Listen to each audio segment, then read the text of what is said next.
All right, guys, here's the gear for today. I don't think I've tried the Astra. This is the etched version. I haven't tried it in the Wolfman. This is the dual comb WR2, and it's the 75 gap that I'm really enjoying trying, and it's on loan from Etched Shaves. I'm going to be using the Southern Witchcrafts Carmilla scent today. It's in part of the sampler that I got from Stephen and Courtney. And let's go ahead and take out the blade while it's in my hands here. I did some tests recently. You can see the uses there to see if there was a difference between, that I could tell, between the Astra etched version with the laser etching, versus the ink printed ones that, I've had for so long. And my initial finding after using them in several razors was that they were just so close. I don't know that I could tell a difference. Everything looked good. They both shaved very well. And sometimes even the laser etched ones, it seems maybe shaved a little better. Now, it could be variation between the blade. Who knows? Sometimes they do have a little bit of variance. Matter of fact, every few hundred, sometimes you'll find a dud. I've heard of that happening. I haven't really found a dud yet in my experience, but I tend to use blades a lot longer than most people do. So I think I might be more prone. It may take me 4 to 6 times as long to find a dud as somebody else, statistically speaking. The brush I'm going to use today is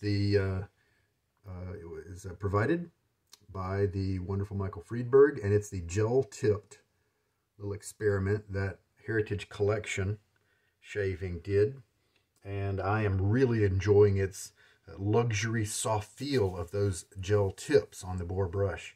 At first, when that came out, I thought, big deal, but when you use it, it's very enjoyable, very plush, very soft, yet it still has some backbone at the core, and so it does offer you something that other brushes out there don't really offer you. That combination of at least in the boar realm, easy splay, ultra plush, soft tips, but with some backbone at the base of the knot there.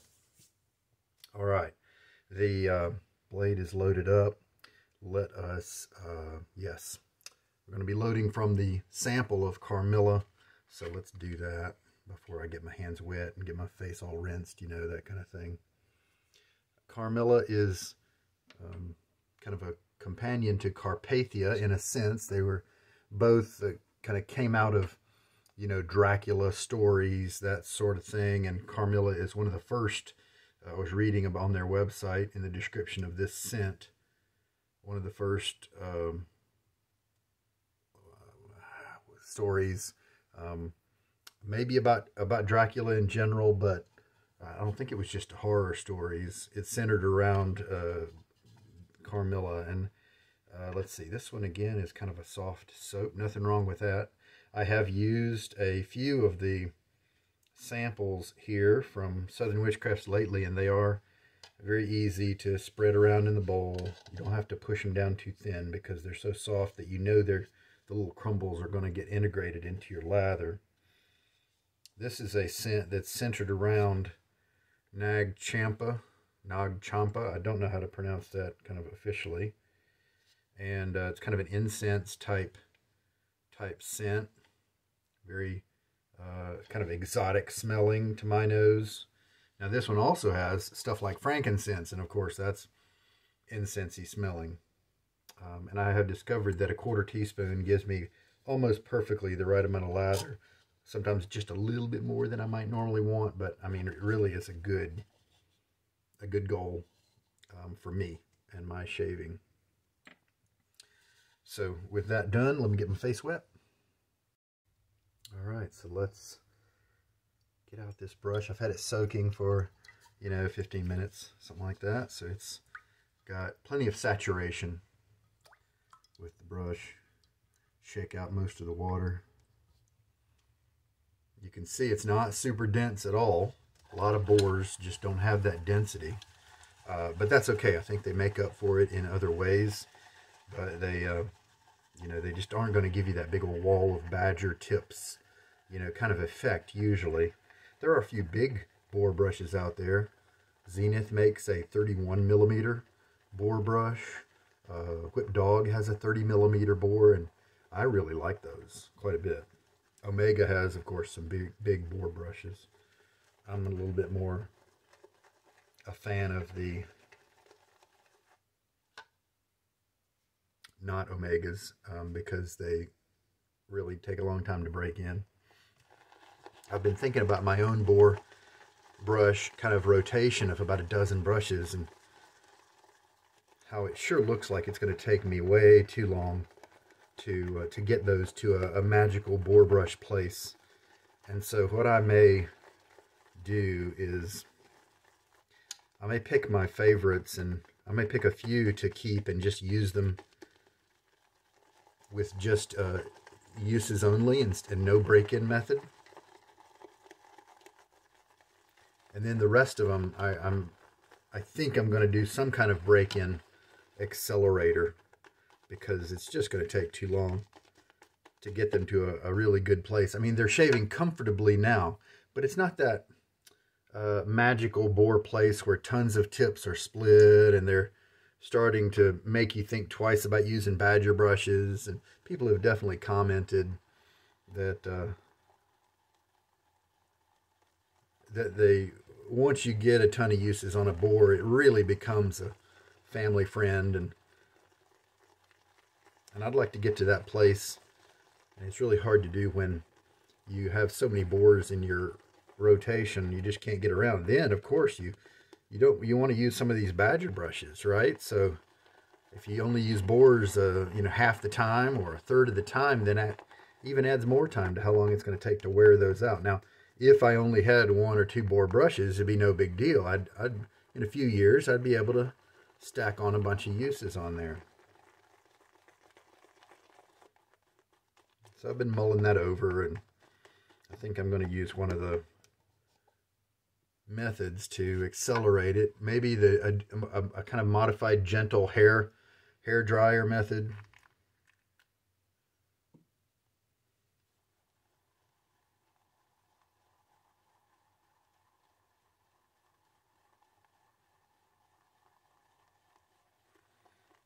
And this is a vegan soap, and it has this funny, let me end my thought, period. It's a vegan soap. New thought. This one usually doesn't look like I need to add more water. When I'm in the beginning stages and I've taken the kind of the wet brush and I've worked that wet slurry up into something that looks like a lather, it usually doesn't look like it needs any water. But I almost take it by faith that I should keep going, and I'm always rewarded. I mean, it looks great. I think lately 16, 17 milliliters has been what I've landed on with this base, and so let's kind of shoot for that. And let's put that much in there and just see what happens. So Carmilla is focused around Nag Champa, whatever. That sounds better, so I'll just say Nag Champa from now on, because it's probably an international word, and so I shouldn't pronounce it. I shouldn't Americanize the pronunciation, is my guess. Amber as well, sandalwood and frankincense. Now, my nose might be kind of hard to delineate between the frankincense and the Nag Champa, because I don't really know what I have a hint, I have a notion as to the idea that would tell me what the Nag Champa smells like. But I have definitely smelled frankincense as a pure item. Sandalwood probably in there, but I think both the frankincense and the Nag Champa are probably so intense enough to where they're going to kind of drown out the sandalwood in a way where you could kind of pick it out. And so maybe the sandalwood is kind of acting as a grounding element and just kind of providing a little bit of, you know, background stabilization perhaps in the scent department. And then amber. Now, you know, I think I do smell some amber. I think it's playing very, very nicely with the other ingredients like the frank and the nag. Now there are other scent notes, and so since they weren't listed in the main grouping by Southern Witchcrafts, I'm going to guess that they are just kind of background supporting notes. But let's just see how they might come out. Bitter citrus, vanilla, honeysuckle, and oak moss. So bitter citrus. You know, yeah, if I were to mull over this scent right here for a while, I think I probably would pull out. I think I would recognize a hint of citrus in there. Vanilla. You know, I think the vanilla, I think I can smell it, but I think it works so well with the other spices, the frankincense and the nag champa. I think that I could probably not think it was in there because I think it's tied so closely with some of the other scents. But if you say vanilla and I smell it, then yeah, I think I can pick it out. Honeysuckle, I definitely pick out a floral note, and that, you know, is probably where the honeysuckle comes in. Now, I'm a Southerner, and I definitely grew up around honeysuckle, and so I know that scent when I smell it. Oak moss, I don't really know what that scent smells like. It's in so many things, right? All right, well, I think that lather looks great. Oh, let's show you a little bit more in detail. I mean, look at that lack of texture, you know, lack of a sharp texture, I guess I should say. Plenty of soap here, plenty of lather to get the job done, and just flowing. I mean, that's a gorgeous looking lather. The only trouble might be is if I may have run it a little too thin, but we'll see. Some soaps are fine going this wet, and you know, I bet this one will be all right. I bet it will. It's a good quality soap.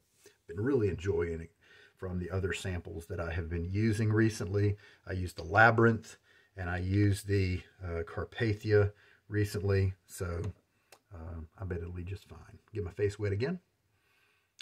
Let's not. Let's just get it slightly wet with just a few kind of drops, because if this lather is a little bit on the wet side, then I don't need extra wetness, right? All right, here we go. Man, this brush that just, the 60, 70% toward the tips just splays so easily. Long loft here.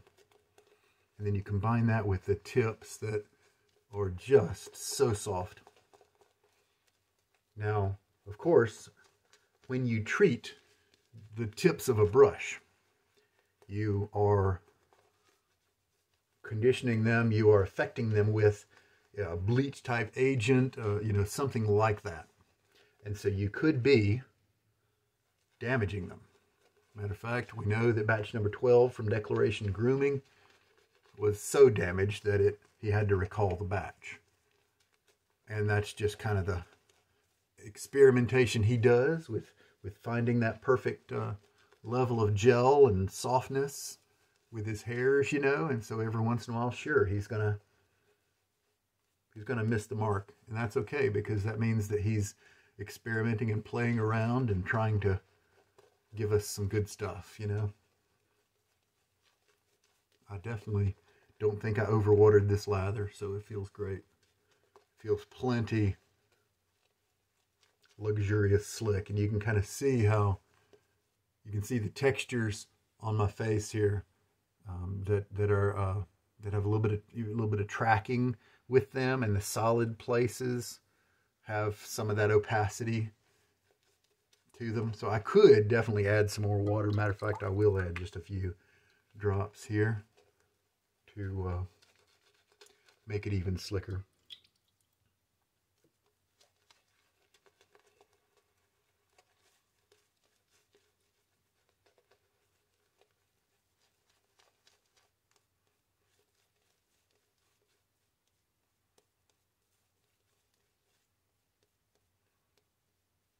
And even then, it could definitely go wetter if I wanted to. So very nice. Wow. So this is a great soap here to to present us with a lather that looks as wonderful as it did a second ago and still could take a little bit more water than that. So I really enjoy soaps that you can do that with.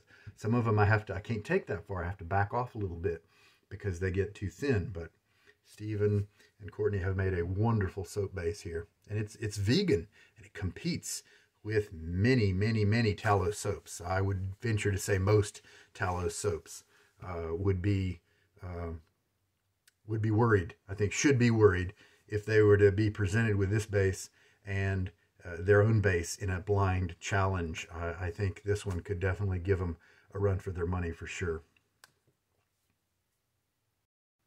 And to be honest, I don't really know of a better compliment that I personally can pay to a vegan soap. I'm a big tallow fan, and I find a lot of vegan soaps a little bit lacking. Still enjoyable, but just a little bit lacking compared to many of the tallow soaps. And so the only other compliment that I could pay would be, this beats out every other tallow soap that I can think of. And so I think it's really a wonderful, wonderful base here. And so that it can compete with most of them, almost all of them, I think is high praise. All right, so we've got a nice, comfy lather on. Let us, Etchd Shaves is the wonderful guy who has loaned me this razor. Aluminum handle here from the Gorilla and the WR2 head. And I'm discovering that I like this handle because its girth, its thickness has made the aluminum be a little heavier than it might normally be if it were a more thin handle. And so it's actually an enjoyable handle for me. And then the WR2, one of my favorite looking heads of all time. And now this 75 gap is a gap that is my favorite so far of the WR2s, easily, because it has that efficiency that I want from my 85s, but more comfort. Same efficiency for me, or at least I don't need it to be more efficient. You know, I mean, maybe there's an efficiency difference between the 85 and 75, but for my skin, not really, because I get a wonderfully close shave with this guy. And so I don't need the extra 0.1 millimeters of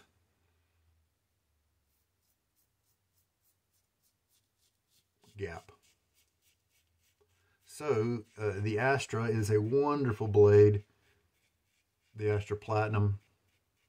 For me, usually it works in so many different razors, and this one is, you know, 8 or 9 uses in, and it is breezing through this fairly normal 1 day of growth nicely. No tugging. We're going to use the solid bar. I was going to do a little bit more experimenting with this base plate to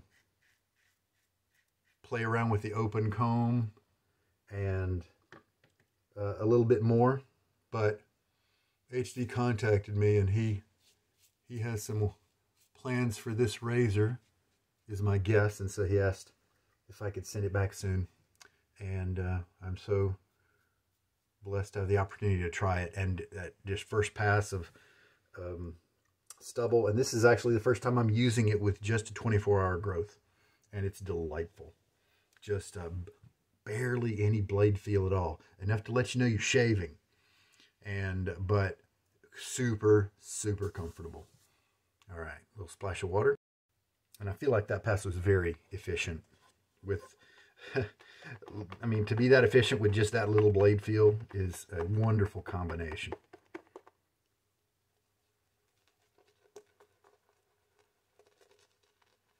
So it turns out I could have left my face with a little bit more moisture on it, you know, before that first pass, but that's all right, it worked out.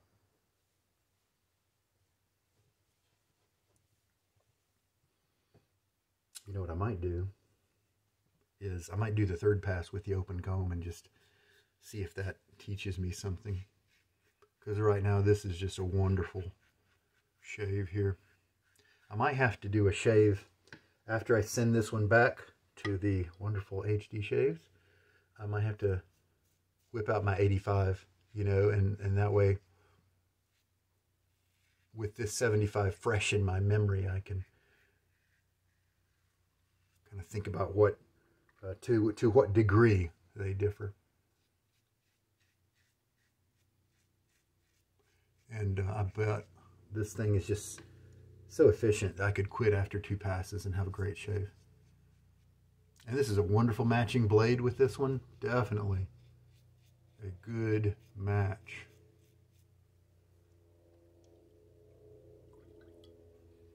A little splash of water now. And the 3rd pass. And again, it seems like I've got some consistency in my lather, because here I am going to put this on and I'm left with this much.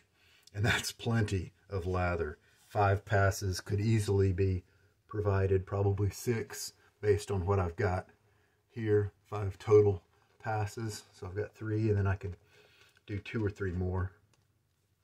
And I don't have to work the lather right now. On this, right before the 2nd pass and before this, the 3rd pass, it's optional, because you've already kind of laid down that level of protection on the 1st pass. But I'm doing it because I love the brush. I just like that feel.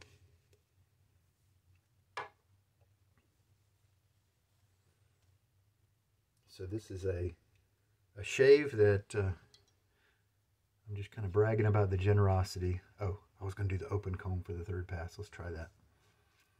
I kind of want to stick with the solid bar because I'm just enjoying it so much. But what I'm curious about is, will the open comb bring about any irritation or anything like that? Or will it be kind? So far, kind of feels like it's going to be very kind. And so it seems like I could use either the open comb or the solid bar interchangeably, whether I was shaving off, 4 days of growth, or a nice average shave of 1 day of growth. Because this is wonderful. It's not giving me any edge that is, kind of making my skin tender or anything like that. So a big win on both counts. I'm glad I did that. All right, and the closeness here looks great. So great combo here with the blade, and the open comb is just fine. It's not super aggressive. It's I'd have to do other tests to find out how aggressive it is compared to the solid bar, but just in general, objectively speaking, compared to most razors, open comb or closed comb, it's not aggressive to me. Good rinse now. Now here we are after the shave. I've rinsed off. Skin feels great, excuse me. The closeness is top notch here. Maybe kind of average to slightly above average here in my trouble area, but everywhere else, top notch marks here for that. The brush was just aces. The lather was wonderful. The brush, the blade and razor worked well together, and it was a delight to use. I'm going to talk about the scent now, and I'm also going to let my face just kind of sit with only having rinsed. Let's see if any dryness or itchiness or I don't have any hint of tenderness or irritation here. So that indicates that this razor presents as a delightful daily driver to give you a close shave with a lot of comfort. So the main notes that they were talking about were the Nag Champa, amber, sandalwood, and frankincense. It's a very seasoned, savory, all these things give you something to smell. It's not a calm cologne-like scent that wouldn't offend anybody. I'm not saying it's offensive, but you need to like that kind of frankincense or incense zone of the scent spectrum if you're going to enjoy this one. And I did get it during the shave, not in a super strong way, kind of in a medium strength way, and I think that's perfect. Probably the frankincense and the Nag Champa being the forefront notes with the amber being able to be perceived, but you can tell that it's just working so well with the other main notes. And the sandalwood probably doing the same thing, but it's a little harder to distinguish. But, you know, working nicely in conjunction. The citrus, I think, brings a lot to the scent, but it's a background player, a hidden guy that sometimes you might not even notice. And vanilla is a wonderful smoothing scent sometimes. And I'm really glad they didn't bring it into this in a heavier fashion. I think it might resemble some other things out there. Pharaoh's Dreamsicle from Sterling might be a comparable scent in a similar family here. Now, from the tub, when I was smelling the tub before the shave, I got more of the floral. And I was concerned that, oh no, I've got another wonderful scent that has a floral component to it that might be a little more strong than my preferences. And because I think that's what the Carpathia worked out to be, the rose note in the Carpathia, and maybe something else. It just made it one I could see the value and the strength in the way they put it together, and it's intelligently designed, but it just wasn't for me because of the rose note there. However, this guy's different. And it's funny, Carpathia being the masculine name and Carmilla being the feminine name, and this one I think is a more masculine scent because it doesn't have the rose note, and the honeysuckle that's in it is not a strong player to my nose. So yeah, Ben Franklin might be another one that's kind of in that seasoned, you know, kind of family, as well as that's a Sterling scent, as well as the Pharaoh's Dreamsicle. I could see this being enjoyable any time of the year, but fall and winter for sure are, I think you'd be just at home and almost warmed up by this type of scent. So this is one that I would much more tend to go back to and enjoy. I like it. They said in the write-up that it's designed to be seductive temptress. Is this seductive? I wouldn't say so, but it's wonderful. Incense type family of bits, and something where if you read the notes and you try to perceive the individual bits. To me, it's very fun to see what they've done with those notes. Now, your perception can definitely vary from one person to the other. I think somebody once told me up to 40%.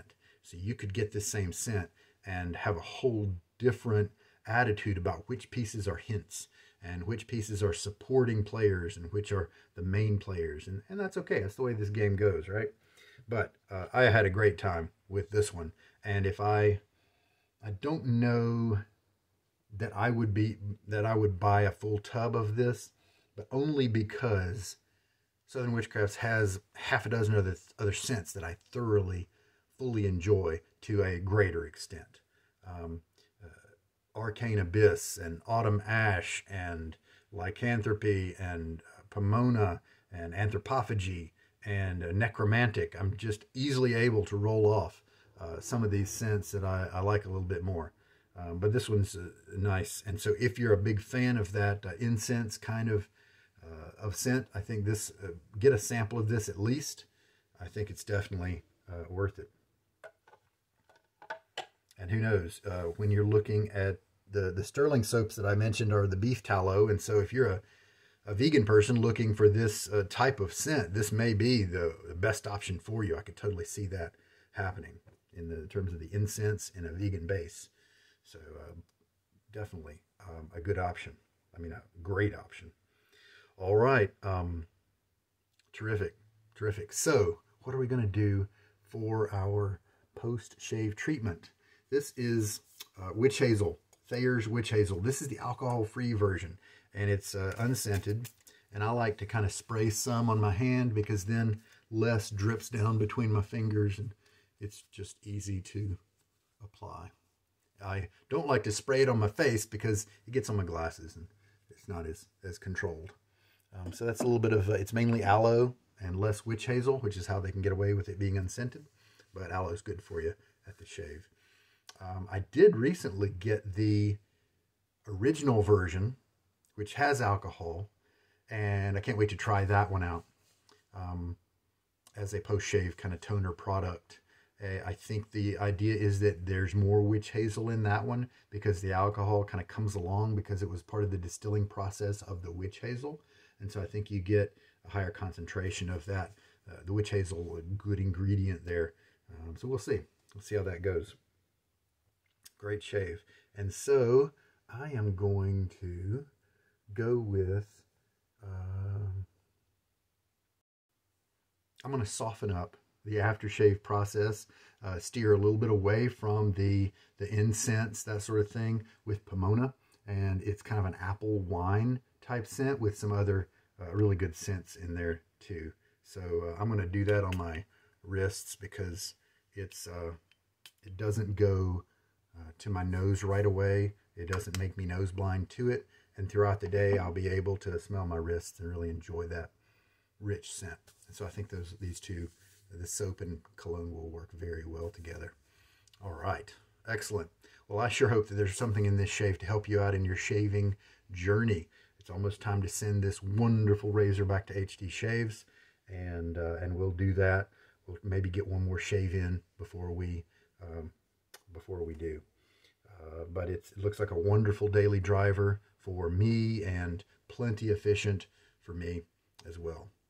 All right, guys, even though it's the lowest one on the spectrum of WR2 razors that I've heard of, and definitely that I've tried, I think a lot of guys like it in the higher ranges, but me, I could even go just a tad lower and be very happy with the closeness, I think. So there we go. This is Sugar Daddy Shaves. You guys, happy holidays. Take care.